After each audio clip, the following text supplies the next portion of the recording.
Well, and a gracious hello to you wherever you may be. You are now listening to an episode of Unstoppable Mindset. I am your host, Mike or Michael, I don't really care which, Hingson. And our guest today is Gee Ranasinha, who is a person who is very heavily involved in doing marketing and so on. Gee has been marketing for a long time. And reading his bio, he talks about being in marketing since the days of dial-up and AOL and CDs. I remember the first time I tried to subscribe to AOL, it was a floppy disk. But anyway, that's okay. The bottom line is that does go back many, many years. That's when we had RS-232 cables and modems. Now, people probably don't mostly know what they are unless they're technically involved and they're all built into the technology that we use. But that's another history lesson for later. So, Gee, I want to welcome you to Unstoppable Mindset. We're really glad you're here. This should be a fun subject and thing to talk about. Well, thank you very much for inviting me, Michael. I do appreciate it. Well, I'm looking forward to it and getting a chance to talk, and love to hear some of your old stories about marketing as well as the new ones. And of course, what lessons we learned from the old ones that helped in the new ones. And of course, I suspect there'll also be a lot of situations where we didn't learn the lessons that we should have, which is another story, right?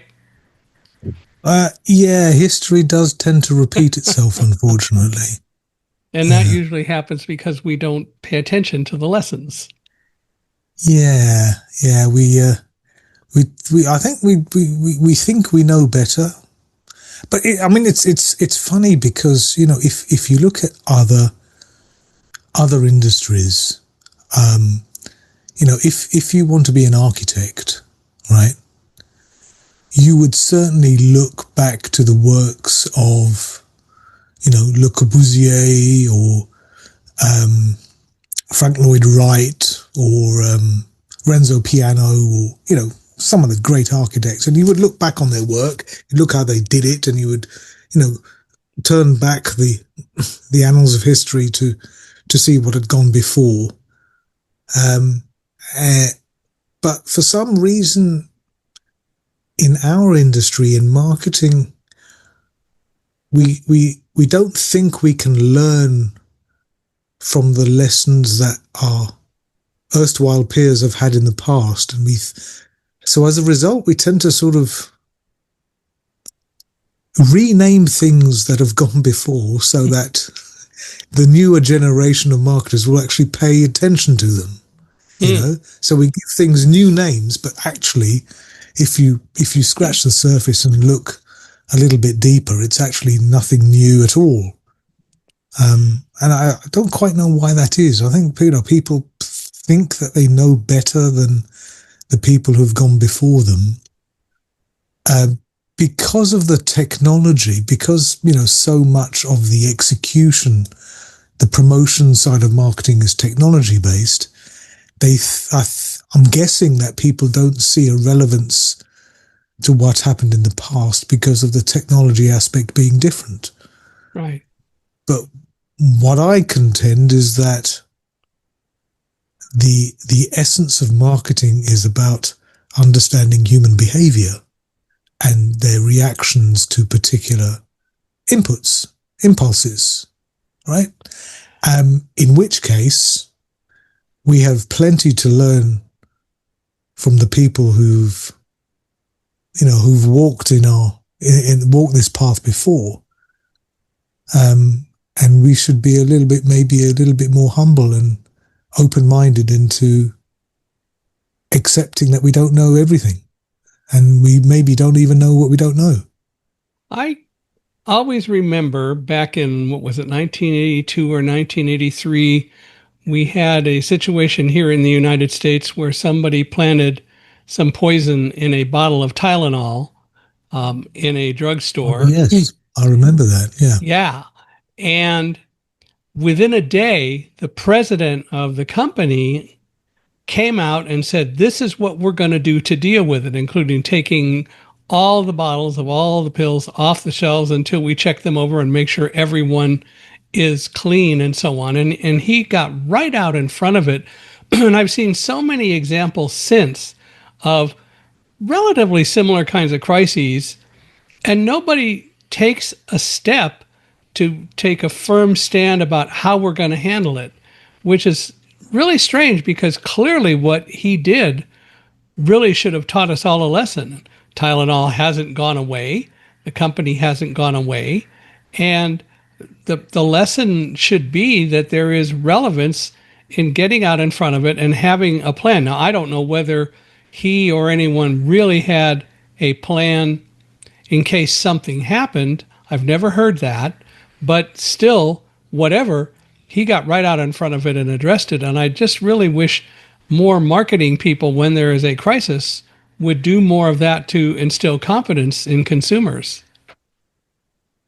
He did the right thing, right? He did what you or I would have done, or we would like to think we would have done in his place, right? I'm guessing it was probably not the favorite course of action if this had been debated at board stroke shareholder level. Mm-hmm. But like I said, he did what we all think we would have done in his place. He did the right thing. And I think that there are many instances today, more instances today than maybe in the past, where the actions of an individual, an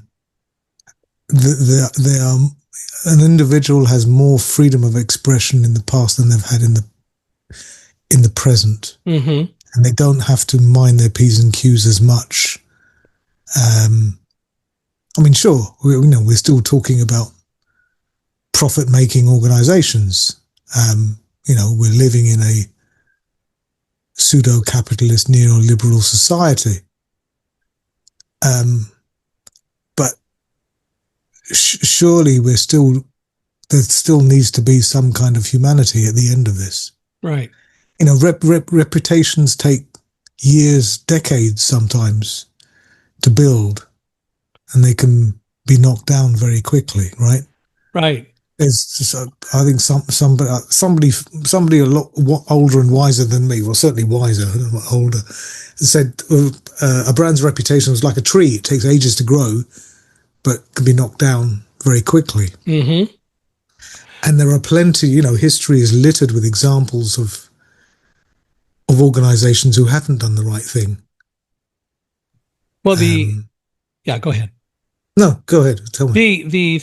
I observed this actually not too long ago on a podcast, this whole discussion to someone, and they made an interesting point, which I think is probably relevant, which is today we have a different environment because we have social media, we have so many things where communications go so quickly, and we see so many people putting out information, right or wrong, conspiracy or not, about anything and everything that comes up, that it causes people maybe to hesitate a little bit more to truly study what they want to say, because everyone's going to pick up on it. But at the same time, and I appreciate that, at the same time, I think there are basic marketing principles. And as you point out, and as you're well aware, there is such a thing as human behavior. And while people want instant gratification and they want to know right now what happened 20 minutes ago, the reality is we're not necessarily going to get that. The media doesn't help because they want to put everything out and get the story. But still, the reality is human nature is human nature. And ultimately, truth will win out. And what we need to do is to really work more toward making sure that that happens. I actually don't agree with that. Okay. in the with the greatest respect. Firstly, I think it's a cop out to use social media, information channels, news cycles, that sort of thing, because if anything, because of the pace of the news cycle and the fire hose of social media today, we're in a better position to say what we mean and not regret it because it's forgotten in 20 minutes. Yeah. So it's an argument for what we're talking about, not against it. Yeah, I agree. I was And the observing what was second said, thing, but yeah, go ahead. yeah. And the second thing, you said truth will out. And I think truth does not will out. And there are plenty of people who continue to spout out misinformation and disinformation Yep.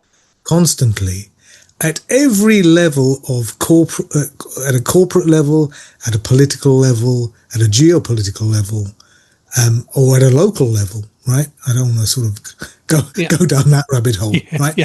But there are plenty of misquotes, mistruths, which are never withdrawn and never countered, never excused, and live out there in the ether in perpetuity. Yeah, it's true. But I also think that in the end, while some people continue to put their inaccurate information out, I think there are also others who have taken the time or do take the time. They put out more relevant information, and probably in the long run, more people buy into that than to the misinformation. I'm not going to say it's a perfect world, but I think more often than not, enough positive information comes out that people eventually get more of the right answer than all the yammering and bad information. But it may take time. I would love to believe that, Mike. I really would. Maybe I'm just too cynical. No, it's all right. I hear you. I hear you. And, I don't know. I could be just as wrong. I mean, in the United States today, we've got a government with people who are definitely talking about things and saying things that most of us have always felt are untrue. But unfortunately, they're being said and pushed in such a way that more people are not opposing them. And how quickly that will change remains to be seen. I And think for all that's I the know, issue. I think for all I know, maybe some of what they're saying might be right, but we'll see. I think that's the issue. I mean, I know, as I said, I don't really want to jump down that politics rabbit hole, but No, not really. But I go think, ahead. the issue is if you say a lie enough times, people believe it. Yeah. Right. Yeah. There's And the truth to fact that nobody's fact checking this stuff. Like I said, I'm not singling out politics. I'm singling out messaging in its widest interpretation. Right.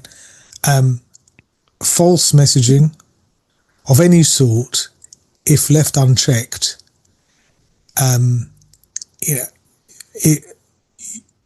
I think the people who know an alternative reality or know that it's a lie, know that it's an untruth, by not publicly fact checking it, by not calling these people out, are complicit in spreading the lie. Yeah.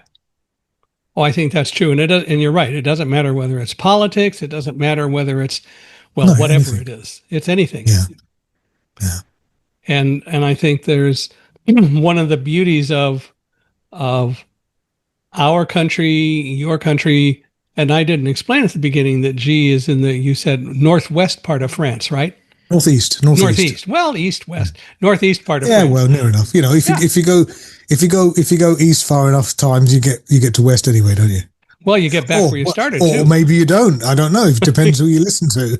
Right. If the Earth is flat, well, even the flat earthers have had explanations for why the Earth is flat and people don't fall off, but that's okay. But yeah, so northeast part of France, and I hear what you're saying, and I think it's important that people have the freedom to be able to fact check, and I hope as we grow, more people will find the value of that. But that in all aspects, but that remains to be seen. Well, I think especially perversely, now that we have the ability to check the veracity of a piece of information a lot easier, right? Almost in real time. Yeah. I think the fact that we can means that we don't. Mm-hmm. You know, you probably know the quote by, what was his name? Edwin Burke, who may or may not have said that, you know, evil triumphs when good men do nothing, or something like that, along those sort of lines. Some people say that he didn't say that, he did say it. It doesn't matter who said it, right? It's a great quote. It's a great quote, though. It's a great quote. And that's what I mean about being complicit. You know, just by the fact of not calling this stuff out, feeds the fire. Yeah. To the point where it becomes, and especially I'm talking with people who maybe are a little bit younger and haven't, and are more likely to believe what they see on screens of whatever size, simply because it's in the public domain. Mm-hmm. Whereas the older strokes, more cynical of us may question a lot more of what's thrown in front of our eyes. Mm-hmm. So I think all of us have a responsibility, which I don't think all of us understand the power that we yield. Or we're afraid to. Or afraid to, yeah, absolutely. So tell me a little about kind of the early G growing up and so on, and how you got into this whole idea and arena of marketing and so on. Well, before this, I was the CMO of a software company. And I was there for 7 years. And before that, I was working for a company in London, working in the print and publishing industries. So I've been around media for most of my working life. Mm-hmm. And after being at the software company for 7 years, sort of hit a little bit of a ceiling, really. I mean, the company was a small company and it could only grow at a certain rate. And so I wasn't really being challenged anymore. I had to wait a little bit until the company could fill the bigger shoes that had been given, if you like. You know, I mean, growing pains, it's very common for companies of all sizes to go through this sort of thing. So, to be honest, I probably was treading water a bit too long. But, you know, you get complacent, don't you? You get comfortable in a corporate job and a salary at the end of every month, and, you know, corporate travel and company BMWs and expense accounts and all of that sort of trappings. And, you know, I fell for all of that. But I finally realized that something needed to happen. So at the end of 2007, beginning of 2008, me and a couple of colleagues decided to start the agency, which, as you'll remember, 2008 was not exactly the best time to start a marketing agency. Not a good time to start any agency, to be honest. On the other hand, there were a lot of opportunities, but yeah, I hear you. Well, yeah, glass half full, glass half empty, right? Yeah. But you know, luckily with a number of very, very supportive clients in those early days, you know, we weathered the post-recession slowdown, and 17 and a half years later, here we are. We started off with 3. We were 3. We're now 19. We're in 9 countries. 9 of us are in the US. The rest are in Europe, South Africa, Japan, and 2 people in Australia. And that's who we are. So, we're a team of marketing, creative, and business development specialists. And we work with startups and small businesses, primarily in the US, even though we're based all over the place. And we combine marketing strategy, proper strategy, with a thing called behavioral science, which works with organizations to increase their awareness, their reputation, their trust, and most of all, of course, sales, right? Because sales is the name of the game. Sales is what it's all about. So, yeah, I'd say probably 80-90% of our clients are in the US. And, well, certainly North America anyway. And it's all sorts of industries, all sorts of sizes. We've certainly had in the past, solopreneur type businesses, small businesses, and larger businesses up to around 40 to 50 mil revenue, that sort of size. Anything bigger, they've usually got, quite well working teams within the organization. So we're, the amount of effective contribution that we can add to that is obviously going to be, as a percentage, much lower. So it's really for that smaller sized profile of organization. And it's not sort of limited by particular industry or category. We work with all sorts. We've worked in sports, healthcare, fintech, medical, professional services, software, publishing, all sorts, right across the board. What got you started in marketing in the beginning? You were like everyone else. You were a kid and you grew up and so on. What really made you decide that this was the kind of career you wanted? Marketing wasn't my first career. I've had a few others in the past. I actually started off the first company that I founded way back when was a media production company. I was a professional photographer, advertising photographer, working with advertising agencies as well as direct corporate commissions. This is in the days of film. This was way before digital image capture. So this is going back to what, the 1980s? It's going to late 80s to early 90s. Yeah. And I was working with 8x10 and 4x5 view cameras, sometimes called plate cameras. It was mainly studio stuff. I was happier in the studio. We did location stuff as well, but studio was where I was happiest because I could control everything. I suppose I'm a control freak at the end of the day. Yeah. So I can control every highlight, every nuance, every part of the equation. And that's where I started. And then after doing that for a while, I got involved with professional quality digital image capture. It's very, very, at its very, very beginning.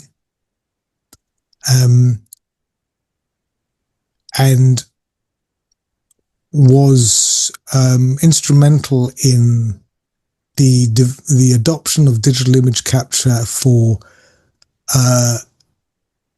larger print and publishing catalog fashion houses who were looking for a way to streamline that production process, where obviously up until then the processing of film had been a bottleneck. Right? You couldn't process film any quicker than the film needed to be processed. Right?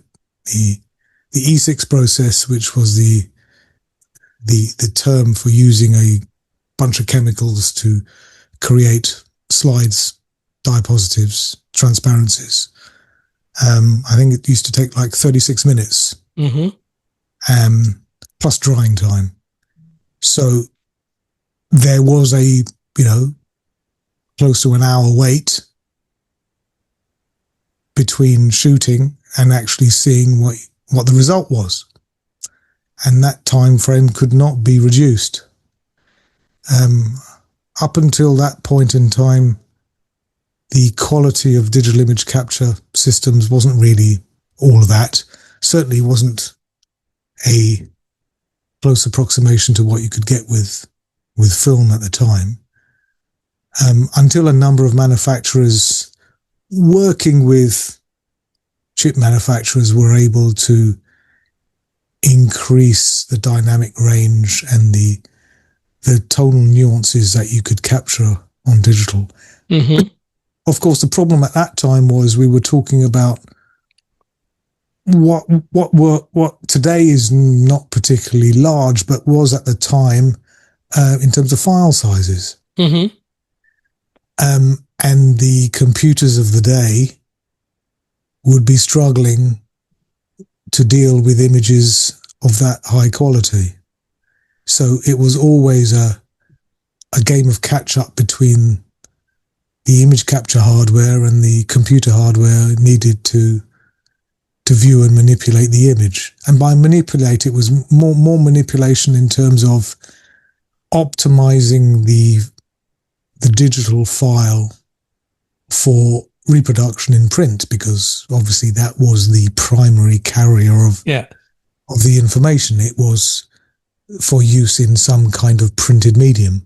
It wasn't like we were doing very much with email or websites or anything else in the early 90s.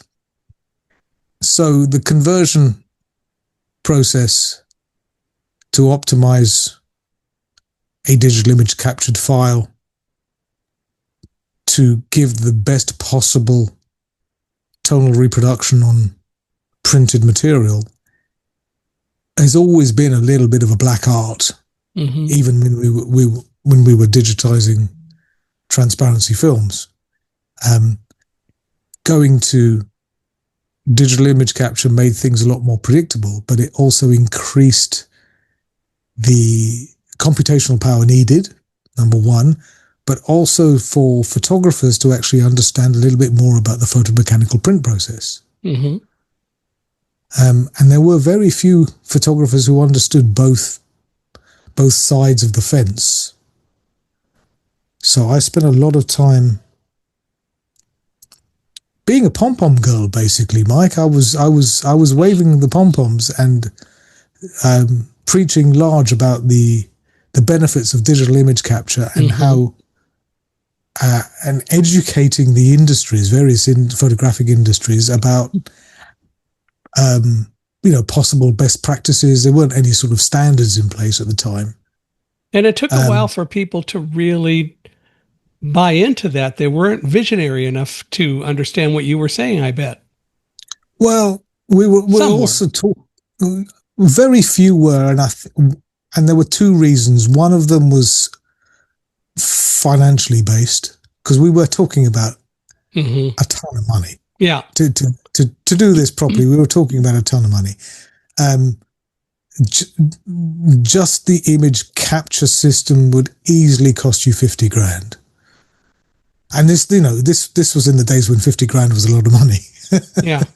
Well, I remember my first jobs out of college were working with Ray Kurzweil, who developed Omnifont optical character recognition system. Oh my goodness me, I did not know that. And the first machine that he put out for general use, called the Kurzweil data entry machine, was only $125,000. It worked. It still took a while to make it to truly do what it needed to do, but still, it was the first machine, and a lot of people just didn't buy into it. It took a while to get people to see the value of why digitizing printed material was so relevant. Some lawyers, some law firms, some banks, and so on caught on, and as people realized what it would do, then they got interested. But yeah, it was very expensive. Very expensive. And I think the other reason for the reticence is just nature, to be honest, Mm-hmm. Mike. I mean, as people, as human beings, most of us are adverse to change, right? Because change is an unknown, Mm-hmm. and we don't like unknowns. We like predictability. We like knowing that when we get up in the morning, the sun's going to come up and we're going to go through our usual routine. And so when something comes along that upends the status quo to the point where we need to come up with adopting new behaviors, that's very uncomfortable for many people. Mm-hmm. Um, and, the adoption of digitization in, any industry. I think, everybody who's worked in any particular industry has plenty of anecdotal evidence to show how people were consciously or unconsciously dragging their feet to adopt that change Yeah. because they were happier doing stuff that they knew. It went out of their comfort zone. Right. Absolutely. It's natural. It's who we are as human beings, who most of us are as human beings. I mean, obviously, we're talking about the middle of the bell curve here. I mean, there are plenty of wackos on either side who just go out and do stuff, right? And those are, some of those get locked up with in straitjackets, but the other ones tend to sort of create true innovation and push things forward. Steve Jobs, even Mark Zuckerberg, Bill Gates, good examples of some of the people who did things that most people didn't think could be done. The true innovation always happens at the periphery, but we tend to over-emphasize the median, don't we? We try to make averages of everything. Yeah. But averages aren't what moves the needle, right? No. And Britain, for marketing, obviously that's very much my sort of thing. Most organizations, most business owners, certainly most marketing managers, find comfort in executing their marketing in ways in which they are comfortable and ways which are somewhat expected within the industry. But the problem is, it doesn't get you noticed. It doesn't get you attention. If you're in the middle, right? Right. The worst place to walk in the street is in the middle of the road, right? Right. Pick a side, but don't walk in the middle. Not a good idea. Yet that's our job is to number one, generate attention, because there's no way we can communicate a message unless we have someone's attention. Mm-hmm. Everything starts from the attention side of things. Now, there are various ways that we can attract attention, but attention needs to come from somewhere. And, the definition of creating attention is to create some kind of visual, audio, or combination of the two experience, which is somewhat outside of the norm and creates some kind of emotional response that our brains want to pay attention to. Right. Want to notice. Because if you're not noticed, then it doesn't matter how great your product is. It doesn't matter how wonderful your customer service is, or it's available in 27 colors, or it's free delivery, or what, all the rest of it doesn't matter. Because, unless people know who you are, what you do, who it's for, and why they should give a crap, then, anything else you do after that time is moot, is irrelevant. I read an interesting email this morning from someone who was talking about why speakers don't tend to be as successful as they should be. And this person talked about you could have the greatest speech in the world, You could be talking and getting standing ovations and so on, but you're not getting a lot of speaking engagements. And his comment was the reason you're not is that your talk isn't necessarily relevant. I thought that was interesting. I think there's some things to be said for relevance, but I think it's also that you're not helping to get people to think and realize that being different and getting people to think and value that is more important than we tend to want to recognize as well. I would wholeheartedly agree. Um, Relevance is a very important component. But, I maintain that it starts with attention. Yeah. Relevance, I think within the speaking world, there's so much we can do with relevance by coming at a subject matter topic from a totally different perspective. Yeah. Right? Just because you have the same message as 100 other competitors doesn't mean they have to say something in the same way. Right. And so even if the core message is similar, the way that we choose to present that can be, 101 different ways. And I think that is something that we forget. Right. And I think that's one of the reasons why so much of the marketing that we see today is ignored. Yeah. There's a marketing, well, I wouldn't say the marketing model. There's a communication model, okay? A sales model, actually, called AIDA, AIDA, okay?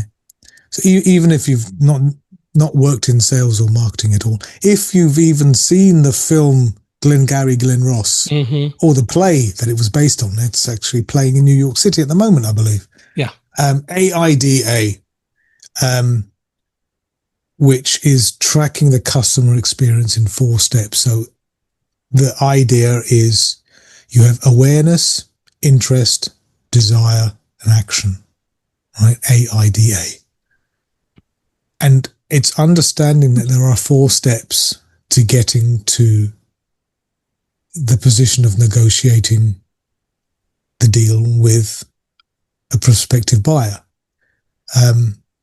But number 1 starts with awareness. They need to be aware that you exist, because nobody's going to buy from you if they don't know who you are. They need to know who you are before they'll buy from you, right?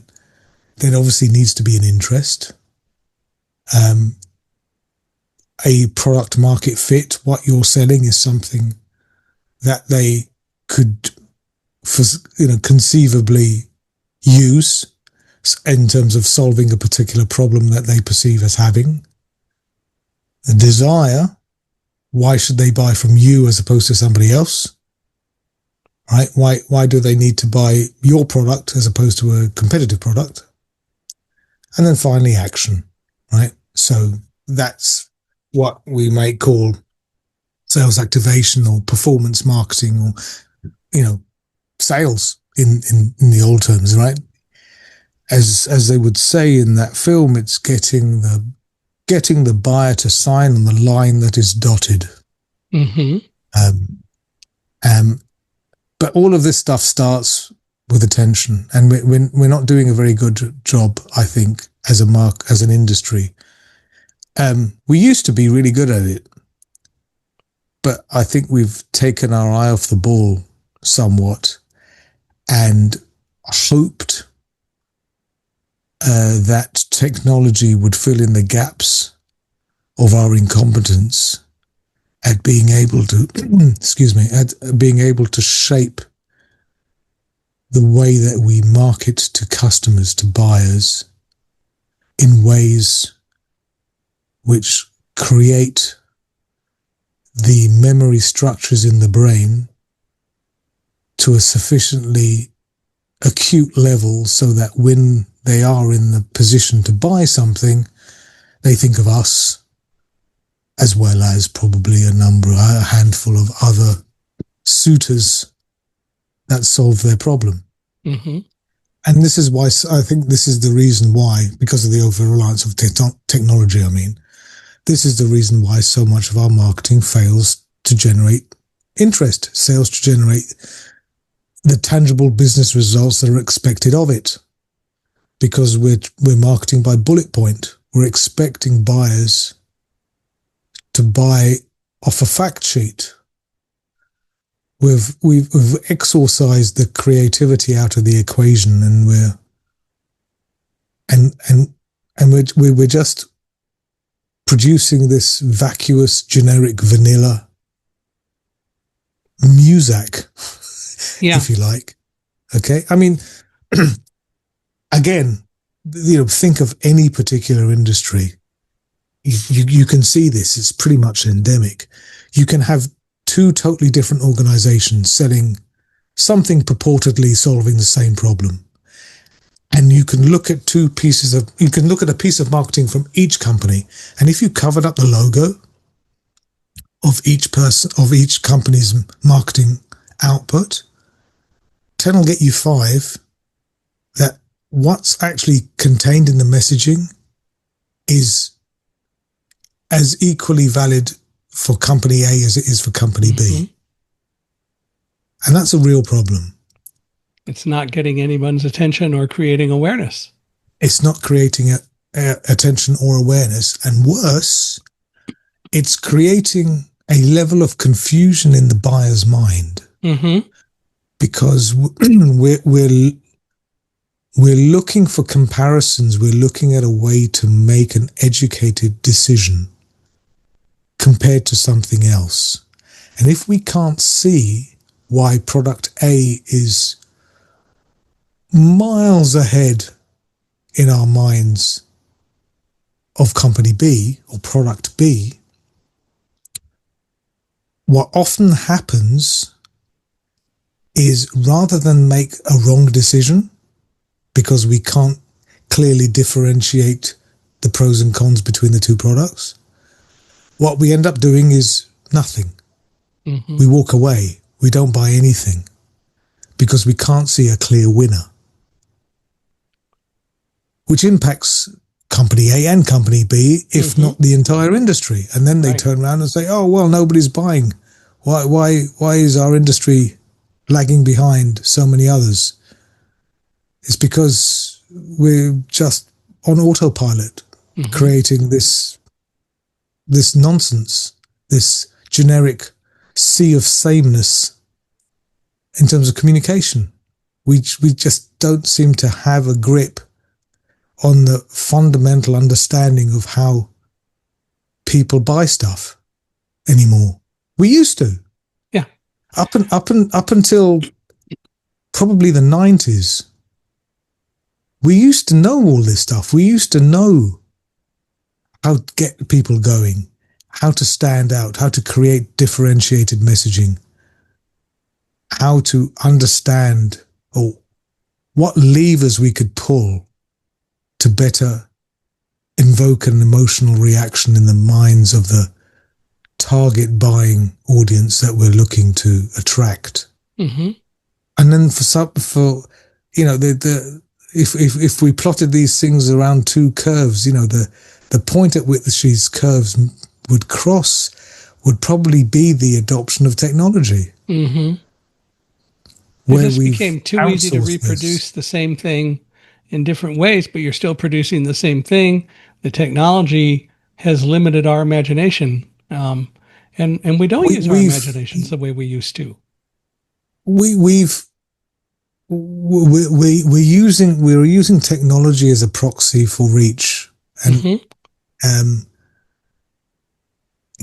Getting in front of 1,000 eyeballs or 1,000,000 eyeballs or 100 million eyeballs doesn't necessarily mean any of those eyeballs are fit in the ideal customer profile we're looking to attract, right? Yeah. More doesn't mean better. And what we're doing is we're trying to use technology to fill in the gaps, but technology doesn't understand stuff like human emotion, right, and buying drivers and contextual messaging, right? Because all of this stuff, human behavior, is totally contextual, right? I will come up with and I'm sure you're the same thing. You will have a particular point of view about something one day, and the very next day, or even the very next hour, you can have a totally different viewpoint on a particular topic. Maybe because you've had more information, or just maybe for the hell of it, right? We are not logical, rational, pragmatic machines that always choose the best, in inverted commas, solution to our issue. Do you think AI will help any of this? I think AI will help in terms of the fact that it will show how little we know about human behavior, and so will force forward-thinking, innovative marketers to understand the only thing that matters, which is what's going on between the ears of the people we're trying to attract. I think AI is already showing us what we don't know, not what we know, right? And it's still going to be up to us to do something about that and use AI as a tool to help possibly create some of what needs to be done, but it still requires our thought processes ultimately to make that happen. AI can't create. All AI can do is remix what has already been in existence, right? AI doesn't create. What AI does, the thing is, we're using AI for the wrong stuff. AI is really good at a ton of things, and it sucks big time at a load of other things. But for some reason, we want to throw all our efforts in trying to make it better at the things it's not good at, rather than use it at the things that it's really, really good at. Such as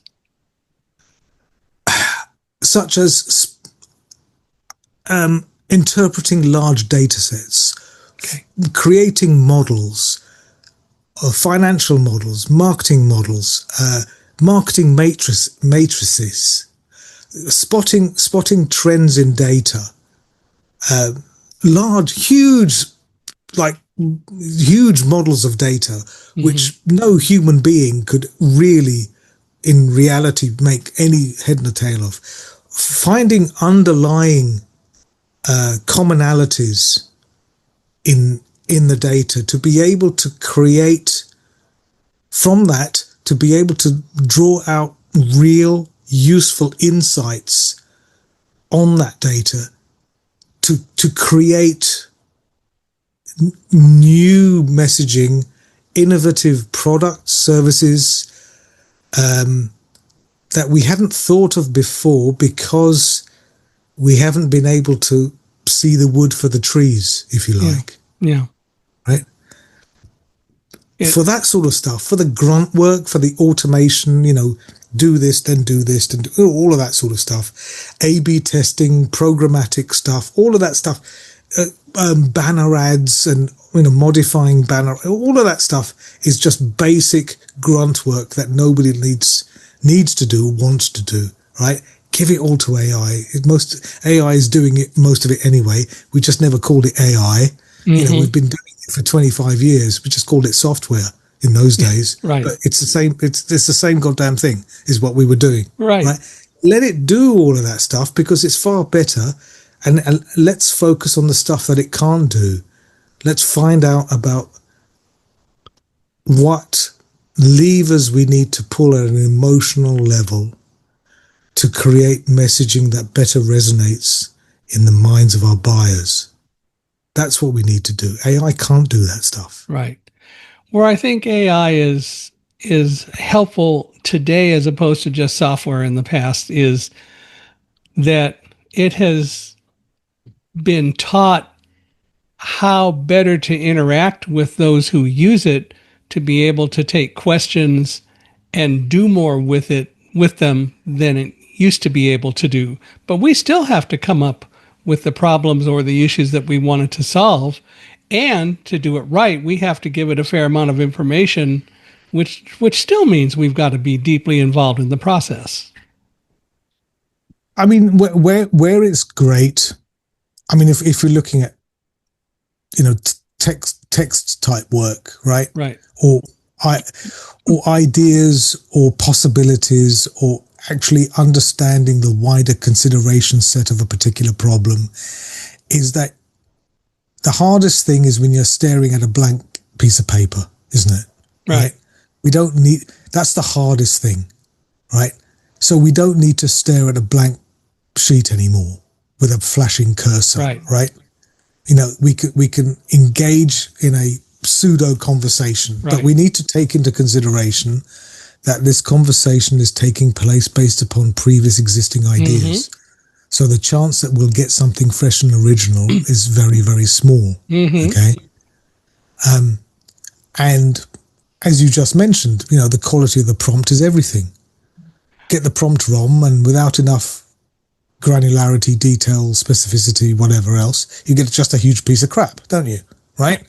So, in other words, having a better understanding of how we as humans make decisions actually improves our prompting ability. Right. Right? And I think AI, it is not creative, but I think that AI can spew is probably the wrong word, but AI can put out things that, if we think about it, will cause us to do the creating that we want. But it's still going to be us that's involved in doing that. The problem is, and what we're seeing, certainly in the last couple of months, maybe even longer, maybe I just haven't noticed it, is just, there's this old saying, just because you can doesn't mean you should, right? I just see an absolute tsunami of vacuous, generic nonsense being spouted out across all types of channels, digital and otherwise, but mainly digital. All of it AI generated. Sometimes it's images, sometimes it's videos, sometimes it's both, sometimes it's text, whatever. But we're adding to the noise instead of adding to the signal. So the inevitable result of all of this is going to be numbness. We're going to become indifferent to marketing of all sorts, the good stuff as well as the bad. We're just going to get numb. So it's going to make the attention stuff. That's why I've been banging on about attention all this time. Right. Right? No, I understand. There is a method to my madness here. There is. So the point is that creation and maintaining attention is going to be even harder than it would have been before. Yeah. And we're getting to the point where, you've got agentic AI, where you've got agents talking to other agents and going around in this feedback loop, but we're not creating any emotional engagement from a buyer perspective, from a user perspective. Yes, it all looks great, and as an exercise in technology, it's fantastic, it's wonderful, right? But how has it increased sales? Yeah. That's what I want to know. Has it reduced or altered the cost of acquiring a customer and maintaining that customer relationship? Yeah. Because that's where the rubber hits the road. That's all that matters. I don't care whether it's a technological masterpiece, right? But if it hasn't sold anything, and actual sales, I'm not talking about likes and comments and retweets and all of that crap, because that's vanity metrics. It's nonsense. Signing a contract. it's, you know, there needs to be an exchange of money at some point in time, Yeah. right? I And hear you. is that happening? And I contend that it's not. Mm-hmm. And I think there are loads of people, loads of business owners who are throwing money at this in the vain hope. They're basically they're playing the numbers. They just need one horse to come in 100 to 1 to be able to justify what they've spent on all of this stuff, right? Yeah. But I think those odds are getting longer and longer I hear as you. each month goes, Yeah. right? Well, So I think there's going to be an inevitable backlash back to stuff that actually resonates with people at a human level, at an emotional level, at a psychological level. It has to. You started your marketing company 17 and a half years ago, KEXINO. Where did that name come from? From nothing. Okay. It doesn't mean anything. I needed to have something which, number one, that the domain was available, of course. I needed to have something which was short, something that didn't mean, something incongruous in another language. And so after a lot of toing and froing, there were two schools of thought at the beginning. We didn't know whether to go with something abstract like KEXINO or something which was, based upon the butting up of two existing words, like you see, so many times, big red table or, whatever. So we decided to go with something abstract so that we weren't encumbered by language. You practiced what you preach. Pretty You're much. different. Yeah. You're different. Yeah. But why don't you call it, you don't refer to it as a digital marketing agency. Why is that? No, I don't see us as a digital marketing agency because digital marketing is not all we do. Mm-hmm. And not only that, I think there's a number of reasons. Number one, I think using the word digital is a curveball. Firstly, because everything that we do is digital, right? Everything is already digital. Print is digital. TV is digital. Billboards are digital. So saying digital is like saying electrical. An electrical marketing agency. It makes as much sense, to be honest. So that's number one. But I think the bigger issue is that by categorizing a marketing agency as being a digital marketing agency does a disservice to its work and indeed its outlook, because the object is not to be digital in your marketing, it's to do marketing in a digital world, which are two very different positions, okay? Yes. Because digital, the way that we're talking about it, is not a attributive noun, and it's certainly not an adjective. In the context that we're talking about it, digital is a channel. It's simply one way of getting in front of our audience. But it's not the only way of getting in front of our audience, okay? So, yeah, along with many other reputable agencies, we happen to use the most appropriate channel of communication that makes sense to address a particular target audience group. And that's it, okay? If that's digital, great. If that's walking down the street with an A-frame with something written on the front of it, that's also great, okay? But it's not about the channel. It's about you being in the places where our target audience group expects us to be. Yeah. And so that's why I don't think of us as a digital marketing agency, because digital is only part of what we do. Right. And we do many other things. And also I think it puts blinkers on things, right? Because if supposing you go to a Facebook marketing agency, of which there are many. Now, if you go to a Facebook marketing agency and you say, okay, I want to do some ads, where should I advertise? What are they going to tell you? Yeah. Right? They're going to say, and that's well, it. maybe Facebook, right? Mm-hmm. So there's a thing called Maslow's hammer. Okay, in Maslow, as in the hierarchy of needs, Maslow. Okay, Mm-hmm. the same Maslow. He came up with this idea of the Maslow's hammer. It's also known as the law of the instrument.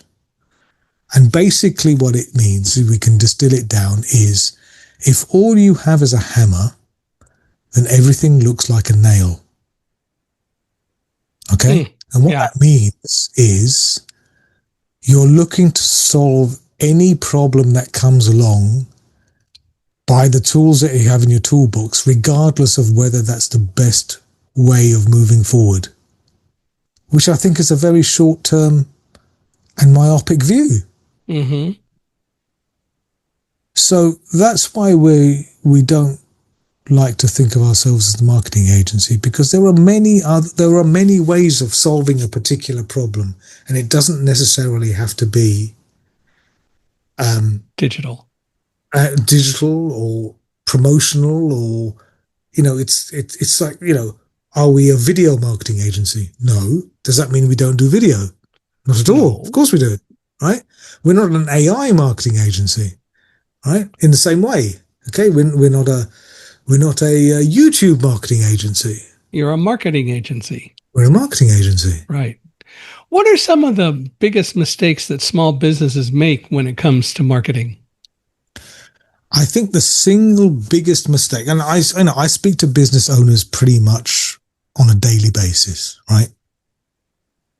I think the single biggest issue that comes up again and again and again is something which I call self-diagnosis, which is the business owner approaches the marketing agency, or even digital marketing agency, approaches the marketing agency and says, you know what, I need you to do this for me. Whatever that this is, okay? Right. So, maybe it's some digital ads, maybe it's some videos, maybe it's a website, maybe it's a whatever, it doesn't matter what it is. But basically, the business owner is coming to the marketing agency, dictating what the tactic is to be, which presumes a number of things, not least that they think they have come to the conclusion that this particular tactic is going to solve their marketing problem based upon usually waving a wet finger in the air. Yeah. Or they've seen a YouTube video or something. Okay. It's not based on any marketing knowledge, experience, or education, because, with the greatest respect, these people do not have any marketing knowledge, experience, or education. Right. And why would they? Because they're running a business, right? They don't, it doesn't mean that they've had to do this marketing stuff. So they're presuming that a particular tactic is going to solve a business problem. A marketing tactic is going to solve a business problem. And so what happens is the particular tactic is executed. Nothing changes revenue-wise. And so the business owner says, well, that marketing agency was crap. Let's go to another marketing agency and ask them to do something else. So it's playing pin the tail on the donkey, really. Just trying stuff and hoping. So the point is that if you're going to pay somebody who does this for a living, the idea that you know more than they do is already setting the relationship on uneven keel, right? Yeah. You know, if I go and see my doctor and I say, and I wake up in the morning and I've got a pain in my chest and I'm thinking, oh my goodness, I'm going to see the doctor, right? So on the way to the doctor's office, I do the worst thing possible, which is go on the internet and say, okay, what does pain in my chest mean? Right? And I go into the doctor's office and I sit down and I say, okay, I've got a pain in my chest, doctor. That means I've got angina. Can you give me some heart medication, please? What's the doctor going to tell you? Doctor's going to tell you, shut the hell up. Yeah. I'm the doctor in the office. I'm the expert. Right? Where's your medical degree? Doesn't exist, does it? No. And just because you have a broken rib, we're not going to talk about that, are we? Wait, right. So what's the doctor going to do? The doctor's going to ask you a bunch of questions, right? What did you do the last couple of days? Right? What did you eat? Did you go to the gym and overexert yourself? What's your history? Is there a history of heart disease in the family? You know, maybe he or she is going to take some blood. Maybe they're going to run a few other sort of tests. They're going to do a diagnosis. And at the end of this diagnosis, the doctor's going to come back to you and say, you know what? So based upon all the questions that you've kindly answered, and based upon the blood work and all these other tests and scans we've done, it turns out that the pain in your chest is nothing to do with angina. The reason you got a pain in the chest is because you had some spicy food last night. So you don't have angina, you have gas. Yeah. Right? Right? So I prescribe you a couple of packs of Tums. Yeah. Sorted. Right? And that's the point. The point is the doctor knows what he or she is doing. And you have to have confidence in that particular medical practitioner to diagnose the issue and prescribe a solution to that issue, right? Your job is not to say what you think is wrong with you. At this stage of the conversation, your job is to tell me where it hurts. That's it, right? Now, I'll come back to you with a list of things which I think we need to do to move forward. Now, you can go and get a second opinion. Just like at a doctor's office. You may think I'm full of crap, which is absolutely your prerogative. Or you may say, I know better than you. I'm going to do my own thing. Which again, it's your dime. Right. Absolutely. But if it all goes to crap, you can't turn around and say, well, if only this person had said this, or, you know, if only, and play the victim, because that's just not going to wash. And I see this time and time again. Yep. We've tried a number of different agencies and none of them have been able to help us. And then you sort of dig a bit deeper and it's because they're never allowed to do what they're supposed to do. Because they've always been second guessed. Yeah. That is probably the single biggest issue that I see coming up again and again and again with small business and market. Now, if it's a question of not having faith in that agency, then you shouldn't have been employed. You shouldn't have that agency in the first place. Get a second opinion. You know, not all agencies are great. Just like not all plumbers are great, not all mechanics are great. It's the same thing, right? It takes time to find the good ones, right? But just because you found a bad one because, I don't know, they were cheap or they were local or they were whatever, you know, whatever criterion you tend to use to base your decision upon, right? You can't criticize what they did if you didn't allow them to do what they were actually being paid to do. Well, speaking of that, if people want to reach out to you, how do they do that? The best way to get hold of me, G, is on LinkedIn. I spend most of my time on LinkedIn. I post twice a week.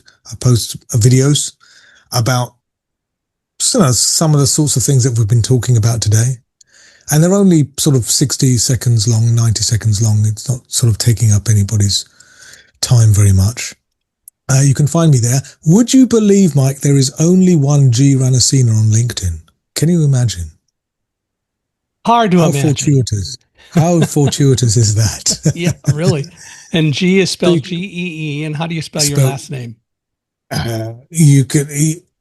I'm sure all of this still the stuff will be put in. It will, show but I notes, just figured it'd be good to ask. Show notes. But yeah, Gee Ranasinha, you can find me there. Otherwise, obviously, you can find us on KEXINO, KEXINO.com, which is the website. And there's plenty of information there. Textual information, there are videos, there are articles, there are all sorts of bits and pieces that you can find more about us there. Well, this has been absolutely wonderful, and I really appreciate you taking more than an hour to chat with us today. And I hope absolute pleasure. This was fun, and I hope that people will appreciate it and will reach out to you and value what we've discussed. I think it's been great. Love to hear from all of you out there. Please feel free to email me, michaelhi@accessibe.com. So that's michaelhi@accessibe.com. And love to hear from you. Wherever you're listening, please give us a 5-star rating. We value those ratings very highly, and we'd love to hear and see you rate us and get your thoughts. If you know of anyone else who might be a good guest for Unstoppable Mindset, GU as well, we'd sure appreciate your referring them to us, introduce us. We're always looking for more people to chat with, so please do that. And again, G, I just want to thank you one more time for being here. This has been great. Absolute pleasure. Delighted to be invited.